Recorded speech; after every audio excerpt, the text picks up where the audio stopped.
Go set a watchman, the warning we refuse to hear. Let's get one thing straight. If you think Atticus Finch in Go Set a Watchman is a villain, you are the problem he tried to warn us about. Harper Lee didn't betray us when she published this book. We betrayed ourselves by refusing to grow up and face reality.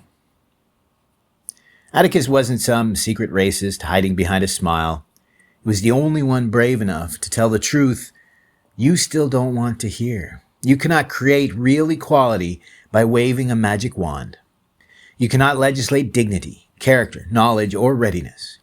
We have to build them, brick by painful brick. And when you try to skip that work, when you try to hand out equality by fiat, without the hard foundation underneath, you don't lift people up, you set them up to fall. That's not justice. That's cruelty dressed up in moral language. Go Set a Watchman shows the danger of pity without respect. Scout's naive belief, the belief so many still cling to, is that shouting about justice is the same as building justice. It isn't. Justice without preparation is a house built on sand. It feels good, it looks good, and then it collapses. And look around you today. Is this the equality the slogans promised? Are communities stronger, freer, more united? Or are they more broken, more angry, more lost? You know the answer.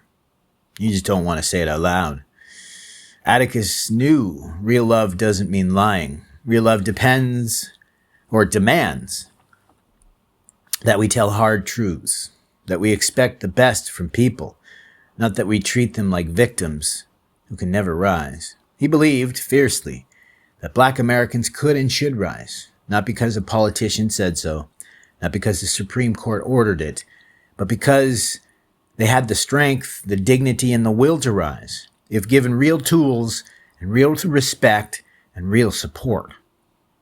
And he knew, what most still refuse to admit, that states' rights weren't about defending racism.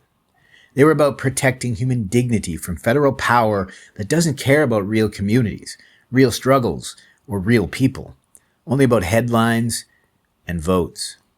What did he do? And what did we do? Well, we ignored him. We shouted him down. We called him names. And now, 60 years later, everything he warned us about is worse. The civil rights movement was hijacked. Real agency was replaced with token gestures. Communities were hollowed out in the name of saving them. This was the real betrayal. And yet, the Watchman still stands, still calling us back to wisdom, courage, and truth. So I'll leave you with this. Are you ready to be a real watchman? Are you ready to speak hard truths with love? Or are you going to keep shouting empty slogans while the ground falls out from under us? The choice was always ours, and it still is.